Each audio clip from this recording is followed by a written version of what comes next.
제가 주구막을 공부를 할 때, 저에게 영향을 주었거나 또는 주구막 공부를 할 때 토대가 되었던 학자들과 그들의 책이 있었어요. 처음에는 키르케고르의 불안에 대하여 라는 책이었는데, 키르케고르의 이 불안 정념은 인간 존재에 대한 근본적인 물음을 제기했던 철학자 중에 하나였죠. 여기에 영향을 많이 받은 사람이 하이데거예요. 그래서 하이데거의 존재와 시간이라는 책은 키르케고르의 불안에 대하여 이 책을 근간으로 해서 자기 사상적 철학적 기반을 사유체계를 만들어 갔던 분이죠. 그래서 이 존재와 시간은 인간에 대한 근본적인 물음을 제기를 하고, 거기에서도 이제 불안 개념이, 근본 정서, 불안 개념이 나오기도 하죠. 그리고 이 하이데거 영향을, 우리는 보통 하이데거를 실존 철학자라고 이제 우리 철학계에서는 이야기하는데, 이 하이데거 영향을 그대로 받은 사람이 또 사르트르예요.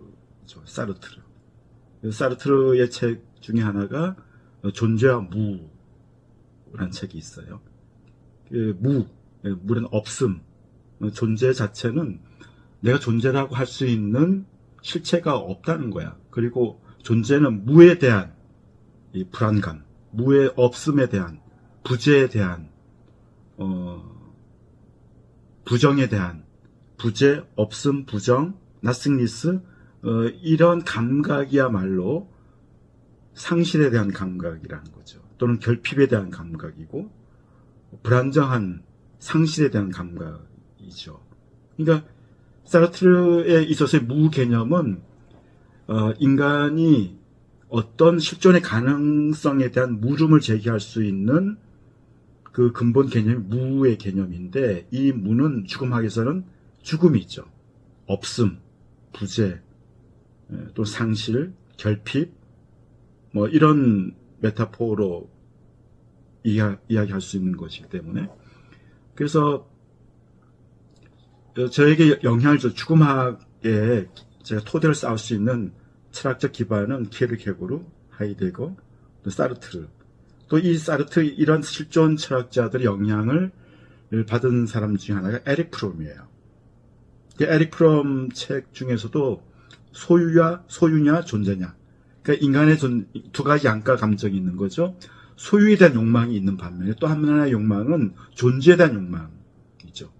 그래서 하이데거의 존재 개념은 죽음 욕망이에요. 프로이트가 말하는 죽음 충동이란 타나토스 생명에 대한, 리비도에 대한 생명 충동이 있는 반면에 또 반대에서는 이 타나토스 죽음 충동이 있듯이, 그래서 하이데거의 존재의 물음은 곧 죽음에 대한 물음이고, 죽음에 대한 존재의 그 불안 또는 무 또는 없음, 죽음에 대한 물음이기도 하죠. 그래서 이것을 끊임없이 묻고 질문하는 그 존재, 실존적 인간이고, 그 실존에 대한 인간은 그 가능성 무에 있다는 거죠. 죽음 또는 불안 또는 없음에 대한, 상실에 대한 감각에서 나타나는 건데, 이런 모든 감각은 한마디로 말하면 또 불안이기도 해요. 그래서 에릭 프롬의 사상도 그 소유냐 존재냐, 이게 삶에 대한 소유, 욕망에 대한 충동도 있지만 존재에 대한, 죽음에 이르고자 하는 그런 충동도 있는 거죠. 그것이 소유냐 존재에 대한 그 책도 있고, 또 에릭 프롬의 그 자유로부터의 도피라는 책도 있어요. 현대인들은 자유를 추구하면서도 자유를 스스로 박탈한다는 개념이거든요. 에릭 프롬에 있어서의 자유는 존재에 있다는 거야. 소유에 있는 것이 아니라 존재, 내 자신을 끊임없이 무화, nothingness를 시키면서 존재 본래의 상태로 돌아가고자 하는 그 결단, 그것이 바로 존재이고 그것이 바로 자유라는 거죠. 그래서 에릭 프롬에서 자유는 와이키키 해변가에서 아무것도 그냥 다 할 수 있는 어떤 그런 자유가 아니라 불가항력적으로 우연한 삶 속에서 어찌할 수 없는 한계 상황 속에서 피할 수 없는 것이라면 그런 불가항력적인 한계 상황 속에서 내가 무엇을 결단하고 그 결단은 내 자신으로 돌아감에 대한 결단이고 가장 인간일 수 있는 가능성으로 돌아가는 실존적 결단이야말로 인간이 할 수 있는 최고의 자유라는 거죠. 근데 현대인들은 그 자유를 포기한다는 거야. 그 자유로부터 도피한다는 거죠. 단순히 물질적인 충족과 물질적인 욕망을 추구하기 위해서 자유를 도피하고 존재를 회피하고 오로지 소유와 물을 회피하고 없음을 부정하고 이런 것이 현대인들의 그 피로 사회에서 자기 자신에 대한 과잉 생산을 극대화시키는 결핍하는 픽진시키는 자유를 오히려 억압하는 그것이 현대인들의 모습이라는 것을 이제 에릭 프롬은 이야기하죠. 거기에 영향을 받은 사람이 어네스트 베이커예요. 그 어네스트 베이커는 우리가 죽음하에서 말하는 죽음의 부정이라는 책을 쓴 사람인데 그 책에서도 여전히 프로이트나 키에르케고르를 이야기하고 쇼펜하우어 이야기를 해요. 어네스트 베이커도 현대인들은 죽음을 부정한다는 얘기하죠.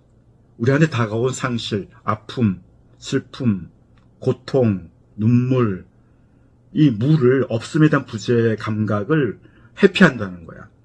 마치 에릭 프롬이 자유로부터 도피를 하는 것처럼 어네스트도 우리한테 다가온 아픔, 눈물, 고통으로 메타포로 은유로 되어질 수 있는 이 죽음을 부정한다는 거야. 현대는 죽음을 부정한다. 죽음을 금기한다는 거죠.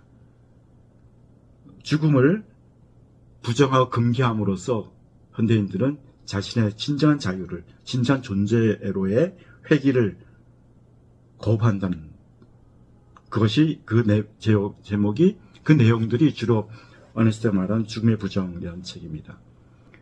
저는 이제 의사로서 이제 또 정신분석학을 공부를 하고 또 락한 공부도 하고 하면서 프로이트의 죽음 충동, 생명 충동이 많은 그 사물을 또는 생명을 다루는 또 유기체를 바라보는 어떤 그런 인식적 체계를 연마하는 데 많은 도움이 되었어요. 프로이트도. 그래서 그런 프로이트의 정신분석적인 책뿐만 아니라 철학적인 기반의 사유를 제공해준 철학자들이 이제 실존주의 철학자들이죠. 거기에 키에르케고르가 있고 하이데거가 있고 사르트르가 있고 에릭 프롬이나 또는 어네스트 베이커 같은 사람이 있고 그리고 개인적으로 야스퍼스의 한계 상황에 대한 야스퍼의 정신 총론이라는 책이 있어요. 야스퍼스도 이제 실존 철학자, 실존 의학자라고 이야기할 수가 있죠. 그래서 야스퍼스의 그 유한성과 한계 상황이라고 하는 그 개념이 야스퍼스의 정신 총론 1권에 나오게 되어지죠. 야스퍼스는 정신의학자이면서 환자를 바라볼 때 죽어가는 환자 앞에, 고통 앞에 신음하는 환자 앞에 약물을 제공해 주는 것이 아니라 인간이 인간일 수 있는 실존적 가능성으로 1%의 가능성이 있다면 거기에 올인을 했던 사람이 야스퍼스예요. 어떻게 보면 죽음학도 99%의 가능성보다는 1%의 한 인간이 임종에 임했을 때 자기 자신으로 돌아올 수 있는 그 가능성이 있다면 거기에 우리가 목숨을 걸고 우리를 그 사람의 본래적 상태로 돌아갈 수 있는 가능성에 우리는 모든 무게를 거기다가 이제 싣게 되어지는 것처럼 그런 야스퍼스의 어떤 실존적 정신의학적 삶의 어떤 그런 가르침이나 그런 저서들이 또한 죽음을 공부하는 저에게 많은 영향을 주었던 건 사실입니다. 그러니까 죽음을 공부할 때 어떤 한 학자에게만 귀속되지 않고 두루두루 다양한 그 사상가들의 어떤 저서와 책 사상들이 저한테 영향을 주었고 그것이 이제 임조 환자들을 돌보면서 그렇다면 나는 어떻게 할 것인가에 대한 내 자신의 문법, 내 자신의 길을 어떻게 갈고 닦아야 되는가에 대한 그 자명한 물음을 하게 되었죠. 그것이 계속해서 죽음학을 공부를 하고 죽음을 계속해서 연구하는 그런 하나의 어떤 기반이 되지 않았을까라는 생각이 듭니다.